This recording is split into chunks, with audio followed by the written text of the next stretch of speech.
Hey guys, my name is Theo Koulianos. I'm a part of this ESS Academy team. I'm with my cousin Theo Beliers, who is the founder of ESS Academy. And we brought him into the studio because we wanted to let you have the privilege of getting to know him. And so kind of been firing some questions back and forth over the last couple of weeks. We've created these almost get to know us resources just so you can know the heart behind ESS. As I said before, the vision of ESS is to be the nation's trusted resource for executive protection, security services, and world-class training. With that, we discussed, well, we need to be trusted. We want to be trusted by you, and it's hard to trust somebody that you don't know. So we hopefully will allow you into the heart of Theo, and as a result of that, get to know his heart for the organization, for God, for his family, for you. And at the end of all that, hopefully you can walk away saying, I trust that organization. And of course, with time as you come in, and the more you interact with us, then you'll be able to build upon that. But we do want you to know that we are thankful that you'd actually be tuning in right now, checking out these resources. The fact that you want to hear what's in our heart is humbling, and we honor you, and we thank you for taking the time to check out this current one that we will be discussing in regards of who we are, specifically pertaining to the vision, the mission, and our values. So B, just really quick, explain vision, mission, and values. Yeah, so real quickly, vision is where you're going, putting it in layman's terms, right? Mission, how you're getting there, and the core values is who you are. Who you are. And so, how did you assemble these? Great. So with prayer, yeah, we have 12 core values at our company, which you can see up all over the walls. Yeah. It doesn't matter where you go, the classrooms, the hallways, the lobby. And it's on the website our too, offices, if you have it. Even in our student housing. Yeah. Core values, mission, vision, because number one, it's who we are and it's who we want to be. Correct. And then number two, if you're going to become part of the family, and you're going to walk with us and do life with us, there's an expectation that you're going to operate in those same 12 core values. Right. And so it's important that you maintain that line of who you are, because when you talk about life, work, it's easy for those things to pull you from that line. Yeah. Right. And you got to put it in front of you. And so that's why we put it up. We want it in front of us, because part of it's an accountability to us. Right.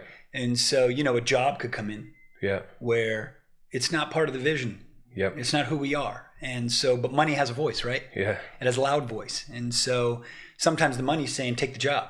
Right. Right. Take on this client. Which would contradict. But if it contradicts and goes against our core values and the vision that the Lord set, and then the mission, how he's laying it out for us to get there. Right. We just simply don't do it. The scripture actually that I know is important to you, it is to all of us. 1 Corinthians 10:31, so whatever you eat or drink, whatever you do, do it all unto the glory of God. One of my favorites. And so everything that we do in adhering to the vision and the mission, we have to understand, like he said, we didn't just simply come up with this vision and mission just because it's catchy and because we needed to just do this because everyone's doing this. We realized, wait, if God has established this company, then God has a specific vision attached to this company. We know that if there's a vision, then there is a mission that's going to keep us moving in the direction to fulfill what God has asked us to do. And then the culture, there's a specific culture that he's desiring to create within the organization, because the reality is this. Every single person coming into the organization is going to come in essence, with their own perspective. Mm-hmm. Within that perspective, they have their own culture. Some of them will be able to jump right in because many of the values that you have are the values that they operate in their home. But in some cases, there are some people who won't really have never adhered to such values outside of the four walls of the organization, and they just simply bring in what they have been submersed in into the organization. So we realize that, wait, not only is this going to create a sense of synergy that we're all working together in unity. We believe that an organization must be unified because the Bible teaches us that where there's unity, there's a blessing. And we want to be unified. We receive the blessing of the Lord by stewarding and being obedient to what he's asked us to do. At the same time, we believe that the values, being that they've come from God, are not only going to allow us to be synergized within the organization, but they're going to impact your life. You'll be able to bring these values into your home. And if you don't really keep these values in front of you, and because the values in essence create the culture, then you're going to by default bring in your values into an organization, and as a result create a subculture. And so we don't want a subculture surfacing within our organization. We want to steward and do everything that the Lord's asked us to do. As a result of that, we have created these values. Yeah. I'm going to just read off a few of these values. Maybe we'll talk about a couple of them, kind of get your heart on them. Integrity, do the right thing when no one is looking.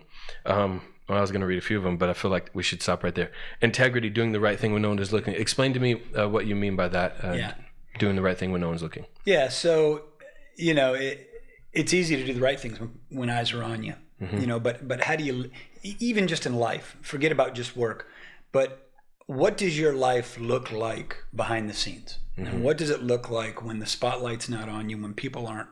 Are you the same person behind the scenes as you are on the scenes? And so, even in ministry, we say, are you the same person off the stage as you are on the stage? Right? Does your life line up? Right? Because the majority of your life is behind the scenes. The majority of your life is off camera, right? Out of the spotlight. And does that life look exactly like the life, that other life? And so that's what we tell these guys is it's got to line up. And I want to say this. The reason this is so near and dear to our heart is because the reality is a mission or a journey without a vision is pointless. Yeah, that's right. It's wandering. Yeah. Is what it is. Yeah. It's a waste of time. You're actually going nowhere fast. Yeah. Is what's happening. And so you're hammering out all these missions, but they lead to nowhere. Right? And so it starts with the God-given mission. Vision. Yeah. God's got to give you your vision so you know where you're heading. Right? Yeah. Then he tells you how to get there. But don't the people within, like the guys coming from military, understand mission? So they understand mission. But they don't always Do they understand vision? Not always. Because they're not the ones creating the vision. Because it's a select few. Correct. Yeah. And so what we always tell our people is, have you sought the Lord about your vision? Right. Because all this time and these years are going by and you're doing these things. I know this sounds odd, but I tell my students on day one of 28, part of my job is to talk you out of this. What? Yeah. I just paid a lot of money to come here. And this is what well, are you sure? Right. Have you consulted the Lord? Yeah. Is this really the vision for you? Because if it's not, I love you enough to tell you, quit wasting time. Right. Yeah. Don't take one more day. Don't stop. I don't care about your money. Yeah. Go put your money and your time where it's supposed to be. Yeah. But the problem is so many people out there are operating with no vision. Yeah. So they don't know where they're headed. Yeah. And now they're doing these missions, thinking they're doing something good, but the problem is it could be taking you further away. So what if you have somebody who comes in the organization and they don't even know what their vision is? And I'll give you some time, but I get a lot of this in what I do pastoring, right? So people are looking for their life vision. Right. Why did God send me to the earth? Right. And they come to you as a pastor expecting you to have the answer to that question. Yeah. And it's true that you actually would be, what you say is kind of what I say, but then I've heard so many times someone say, I have no idea. One of the things that I have given people in the process of trying to figure out what their vision is for their life is find people that they trust. Yeah. Find people of character who are following God. Yeah. And in the meantime, while you're trying to figure out what the vision is for your life, trust those who have accomplished something in their life and got them. You basically look at them and you're thinking, I would love what they have. And in essence, it's like what the Bible says, what Paul says, imitate me as I imitate Christ. Have you ever found anybody sitting in front of you that doesn't know exactly what they want to do, but through patience and consistency have remained humble to your leadership that has actually got them to a place to where they've acquired a vision for themselves? So, and I think you actually touched on it in another segment that we did one time. exactly what you're talking about right now is what I speak to the graduates at graduation every time, and it's sphere of influence. Yeah. Yeah. And so I think, as a matter of fact, what we talked about in one of the other segments was it would be a lie to say that any of us have done this on our own, right? And so the Lord divinely puts people in our lives that we can lean on, that we can learn from, that we can glean from. And it's just the nature of the body of Christ is that there's a togetherness. And so there's nowhere in the Bible, and I don't mean to know the whole Bible word for word, where you're going to find, though, he says you're to do everything on your own. No way. Okay. Yeah. And so it's about community, koinonia, right? Yep. And it's about relationship. And so that sphere of influence will either push you towards the vision, right, or take you away from it. Correct. And so being in your sphere of influence is a privilege. Right. And it's to be meditated on with the Lord, because the wrong person in that sphere of influence can drastically inhibit the missions that lead to the correct vision. Yeah. And so that's why the value is so important here that we just stopped on, which is integrity. Yeah. Because you're not going to look at somebody that has a lack of integrity and desire to emulate them. Yeah. If you are following people, let's just say this. Let's say you're following people who have currently the fruit of their life doesn't necessarily speak of integrity, but you've been accustomed to following the wrong person your entire life, so the bar is really low. Yes. I would say that's exactly why we're here. Our heart here is to elevate the bar, that you would no longer settle for the scraps, that you would understand God has a plan for your life. And much of what we do in life, we are going to be led by somebody else.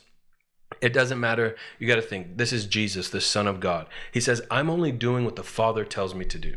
I'm only going to say what the Father told me to say. I'm only going to do what I've seen him do. In essence, Jesus, as the greatest leader the earth has ever seen, was the greatest follower. And so much of you coming into the organization, you don't need to have it all together, but if you stay humble and you allow somebody to lead you, they're going to lead you into a place to where you will acquire the vision for your life. But before you can be led by someone, look at the fruit of their life. It has to bear the fruit of integrity, which in essence would be doing the right thing when no one is looking. So I want to leave you with this. Doing the right thing when no one is looking. I said this actually on a previous resource regarding integrity. The right thing to you and the right thing to me might differ. That's exactly why we have these values, because the right thing for our organization is right here. It's in the mission, it's in the vision, it's in our values. This is the culture of ESS, and we want to set every person up for success as they walk in. We tell them this is the bullseye. If you do this, you win here. And the good thing is that we didn't come up with this on our own. God gave us this. So if we're hitting the bullseye of this organization, we're in essence hitting the bullseye of God's heart. And anytime you hit the bullseye of God's heart, there's incredible blessing and reward attached to it. So we want you to know that if you have maybe wandered, you've been wandering, you don't really feel like you have a purpose, there's really nothing attached to your life that has allowed you to feel proud about what you've produced, and now you sit here saying, I don't really know what I'm doing. Come, be a part of the organization. Come and join us. As we begin to fulfill the vision that God gave us, you'll find yourself fulfilling this vision. And as a result of that, you'll see your vision unfold as well. As you serve someone else, you'll find, let me leave you with this. The greatest place for you to be, if you don't know where you're going, is to follow somebody who has integrity, humble yourself before them, and allow their leadership to move you in the direction of your vision. But you will never go wrong serving. You'll never go wrong being a servant to those around you. And in the process of sitting within an organization that is focused on fulfilling the mission and the vision that God has called them to, by default, I promise you this, if you are committed to doing this and being a part of this organization, I promise you that your vision will be awakened.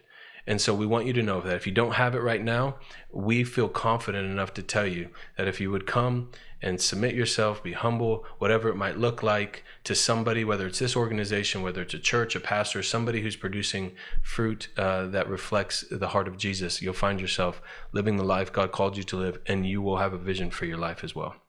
Well, we love you guys, and we're gonna jump on again next week, and we're gonna dissect this these values. Well, I was gonna read a bunch of them, but I guess we just got to the first one, which is integrity, and so we'll jump right back in next week. We love you guys. Remember, if you have any questions at all, if we can pray for you, stand with you, whatever it might be, please feel free to reach out to ESS Academy, or you can reach out to A Place for Family, and that information is on the drop down below. Love you guys so much. We'll talk to you soon. Bye bye. Bye bye.